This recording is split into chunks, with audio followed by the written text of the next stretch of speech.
नमस्कार दोस्तों, मेरा नाम है यशस्वी वर्मा। ये वीडियो एक पार्ट है एक सीरीज का जो कि मैंने अभी स्टार्ट की थी, जिस सीरीज में मैं बेसिकली ऑनलाइन जो एमसीक्यूज अवेलेबल हैं उनको आपके साथ सॉल्व करूंगा। इन एमसीक्यूज को मैं भी पहली बार पढ़ रहा हूँ, तो हम बेसिकली आप ये सोच सकते हैं कि मैं और हम दोनों मिलकर इन एमसीक्यूज को पहली बार सॉल्व करेंगे। वीडियो स्टार्ट करने से पहले जो ये एमसीक्यू है इसका आंसर देने की कोशिश आप नीचे कमेंट सेक्शन में करिएगा। यदि आपका आंसर सही होगा तो मैं एक लाइक दूंगा। यदि मुझे उनका आंसर आता होगा तो मैं आपको बता दूंगा। यदि मेरे को नहीं आता होगा तो ये वेबसाइट हमें बताएगी उसका सही आंसर क्या है। दोस्तों, जो चीजें मैं बताऊंगा हो सकता है वो मैं गलत भी बताऊं, इसीलिए आपको हमेशा मेरे ऊपर डिपेंड नहीं रहना है। जो भी मैं चीजें बोलूंगा आप अपने आप उसको क्रॉस मैच करिए, और यदि मैं गलत बोल रहा हूँ तो कमेंट भी करिए। इसी के साथ ही ये वीडियो कोई अल्टरनेट नहीं है टेक्स्ट बुक्स पढ़ने का। आप अपनी बुक्स वगैरह के माध्यम से पढ़ाई करेंगे तो ज़्यादा बेहतर होगा।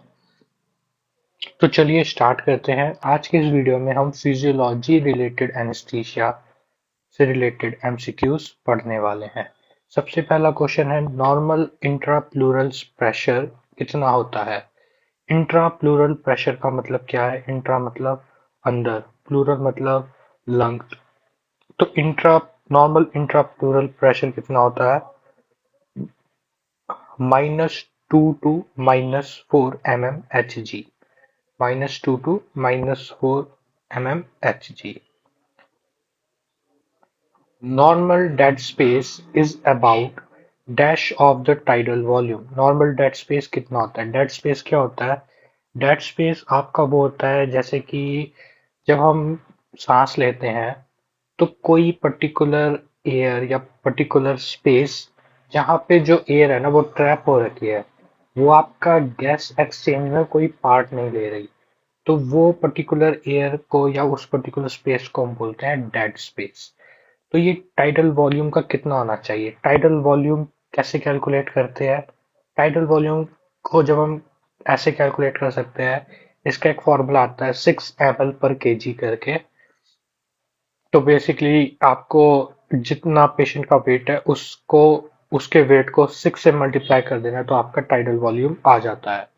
तो नॉर्मल डेड स्पेस कितना होता है? मुझे इसका उत्तर नहीं पता। मैं तुक्का मारता हूँ 30%। Let's see. ओके, सो मेरा तुक्का एकदम सही लगा कि मिनिमम ही होना चाहिए। Ideally dead space should be minimum. तो मैंने 30 सिलेक्ट किया था। सो 30% of tidal volume normal dead space होता है। नॉर्मल वेंटिलेटर परफ्यूजन रेशियो कितना होता है? Ventilator perfusion ratio, let's see, मेरे को इसका आइडिया नहीं है। ओके, 0.8। ठीक है दोस्तों, ये याद करने वाली चीजें हैं। नॉर्मल वेंटिलेशन परफ्यूजन रेशियो कितना होता है? 0.8। Brain represents only 2% of the total body weight, but it accounts for dash of the basal oxygen consumption। वो कह रहा है कि जो ब्रेन होता है ना, वो हमारी बॉडी वेट का सिर्फ 2% है, लेकिन उसकी जो ऑक्सीजन कंजप्शन है वो कितने परसेंट है? तो वो मेरे ख्याल से ज्यादा होगी। तो मैं लेट्स सी कितने परसेंट है, मैं ऐसे ही क्लिक करता हूँ और राइट आंसर देखते हैं। ठीक है, राइट आंसर इज 20%। ब्रेन जो होता है वो हमारे बॉडी वेट का 2% जितना वजन बनाता है, लेकिन उसकी ऑक्सीजन डिमांड अगर आप देखें तो 20% होती है। Functional residual capacity is measured by. Functional residual capacity किस तरीके से हम मेजर करते हैं? फंक्शनल रेजिडुअल कैपेसिटी आपकी वही है जो आपका रेस्पिरेटरी सिस्टम या रेस्पिरेटरी वैल्यूज जो होते हैं हमारी, जैसे टाइडल वॉल्यूम, माइन्यूट वॉल्यूम, फिर हम फोर्सफुल एक्सपिरेशन करेंगे तो वो जो, अगर आपको चार्ट याद हो तो उसमें से एक क्वेश्चन पूछा गया है। तो फंक्शनल रेजिडुअल कैपेसिटी मेजर करते हैं हम नॉर्मल एक्सपिरेशन से। फंक्शनल रेजिडुअल कैपेसिटी को हम नॉर्मल एक्सपिरेशन से वैल्यू करते हैं। In man cardiac cycle duration is of dash second. Cardiac cycle की ड्यूरेशन कितनी होती है? वो होती है हमारी 0.8 seconds. Cardiac output litre per minute divided by heart rate is equal to cardiac output divided by heart rate. Stroke volume होना चाहिए इसका। स्ट्रोक वॉल्यूम का मतलब होता है जब हमारा हार्ट है वो एक टाइम बीट कर रहा है तो कितना वॉल्यूम उसने पुश किया। और कार्डियक आउटपुट क्या होता है कि उसने एक मिनट में कितना पुश किया। Tidal volume represents inspiratory capacity minus inspiratory reserve volume, functional residual capacity minus residual volume, total lung capacity minus reserve volume, vital capacity minus expiratory reserve volume। दोस्तों हमारे पास लंग वॉल्यूम से related काफ़ी सारे MCQs आ रहे थे, तो मैंने इसका टेबल ही खोल लिया है ताकि हम इसको इजीली देख पाए। तो यदि आप यहाँ पे देखेंगे तो हमारा क्वेश्चन क्या कह रहा है? Tidal volume represents, tidal volume किस चीज को रिप्रेजेंट करता है? तो ये देखिए ये आपका टाइडल वॉल्यूम है, इंस्पिरेटरी रिजर्व वॉल्यूम है, और यह है functional residual volume, functional residual capacity. हम उसके आंसर्स देखते हैं। ये जो पर्टिकुलर टेबल है ये आइडियली हमें याद होना चाहिए एमसीक्यूज को सॉल्व करने के लिए। Inspiratory capacity minus inspiratory reserve volume, inspiratory capacity minus inspiratory capacity minus inspiratory reserve volume, बिल्कुल सही। देखिए यहाँ पे ये जो पूरा इलाका है ना यहाँ से लेके यहाँ तक का इसे बोलते हैं इंस्पिरेटरी कैपेसिटी।